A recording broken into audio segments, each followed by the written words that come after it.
देवरानी पड़ी जिठानी पर भारी। ये कहानी एक ही परिवार की दो बहुओं की है।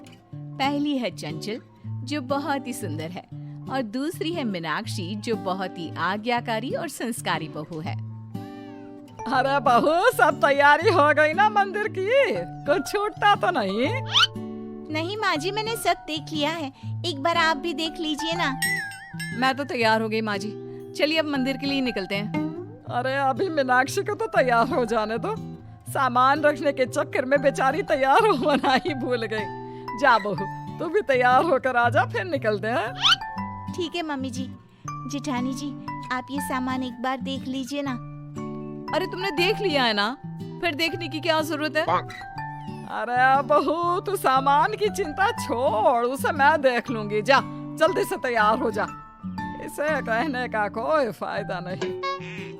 शाम को मम्मी, कल मेरा ऐसे कंपटीशन है। मुझे समझ में नहीं आ रहा इस टॉपिक पर क्या लिखूं।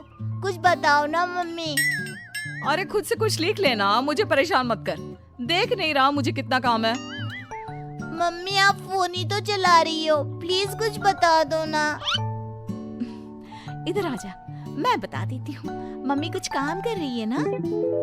थैंक यू देवरानी जी, इस घर में एक तुम ही तो हो जो मुझे समझती हो, और वैसे भी ये काम मेरे करने के लायक थोड़ी ना है। अरे लेकिन चंचल बहू, बच्चा तो तेरा है ना, तो तू ही उसकी मदद करेगी ना।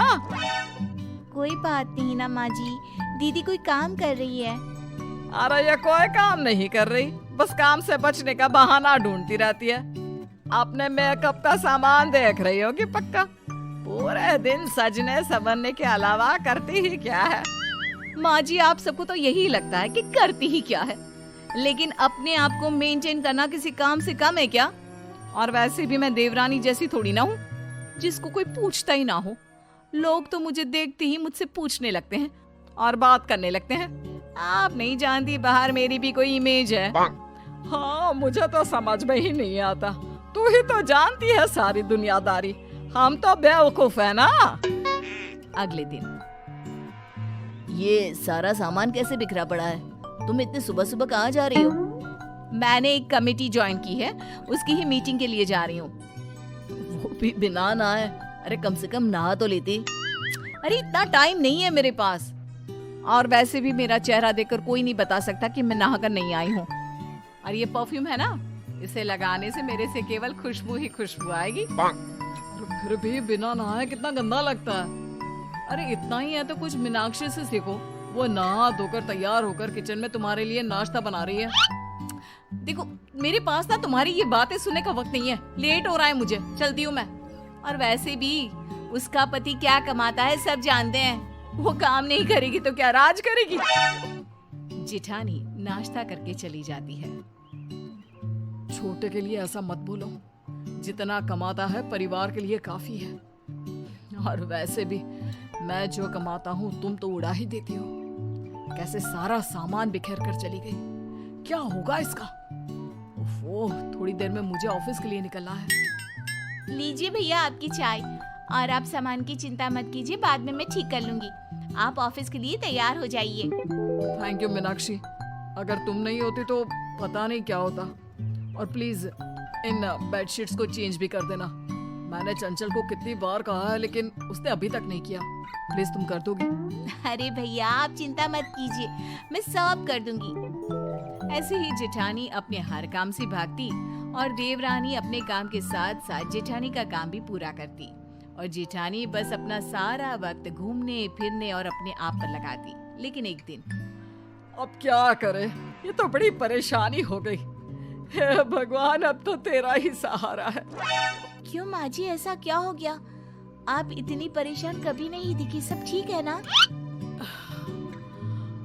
हम जो घर बना रहे थे उसके लिए हमने कुछ पैसे लोन लिए थे और चुका भी दिए थे, लेकिन आज जाकर पता चला कि थोड़े पैसे अभी भी बाकी है। बैंक वालों ने सर खा रखा है। अब आप लोगों ने पूरे पैसे भर दिए हैं, तो अब कौन से पैसे बाकी हैं? भाभी, उनसे उस समय कुछ गलती हो गई थी, तो उन्हें लगा हमने पूरे पैसे भर दिए हैं, लेकिन आज हमें वहाँ से पता चला कि अभी और भी बाकी है, और उस समय से उन पर बहुत ज्यादा ब्याज बढ़ गया है। अगर हमने वो पैसे जल्दी नहीं चुकाए तो और बढ़ता ही रहेगा। अब समझ में नहीं आ रहा क्या करें। इतने कम समय में इतने सारे पैसों का इंतजाम कैसे होगा? मेरे पास एक आइडिया है। मेरे पास मेरी शादी के गहने हैं, अगर उनको बेच दे तो। तू पागल तो नहीं हो गई? अपने गहने बेच रही है? माँ जी, गहनों का क्या है, कल दोबारा बन जाएंगे, और वैसे भी गहने चले गए तो कुछ नहीं बदलने वाला। लेकिन ये घर चला गया तो। बात तो तुम सही बोल रही हो, लेकिन रकम इतनी ज्यादा है, तुम्हारे गहने काफी नहीं होंगे। अच्छा, तो बड़ी के गहने भी ले लो ना। मैं अपने गहने नहीं बेचने वाली। हाँ, मेरी माँ ने कितनी मुश्किल से मेरे लिए बनवाए थे। तुम्हारे ही गहने थोड़ी ना जा रहे हैं, मीनाक्षी भी तो दे रही है अपने गहने। अच्छा, इतना ही है तो तुम अपनी माँ के गहने क्यों नहीं बेच देते? माँ जी की भी तो गहने हैं। ये तुम क्या बोल रही हो? वो खानदानी गहना है, बाद में तुमको और मीनाक्षी को ही तो मिलने वाले हैं। अरे रहने दे, वो नहीं देना चाहती तो कोई जबरदस्ती नहीं, मेरे पास और भी है, मैं दे दूंगी। लेकिन मुसीबत के वक्त ये पता चल गया कि किसे इस घर की फिक्र है और किसे गहनों की। लेकिन माँ, वो तो दादी के गहने हैं। वैसे भी माँ, इतनी भारी चीज बनाना मुश्किल हो जाएगा, रहने दे। अरे मुझे और कुछ नहीं सुनना। मेरे लिए ये घर सिर्फ घर नहीं, बल्कि शहर में मेरी इज्जत की बात है। तुम पर तो मुझे शर्म आती है।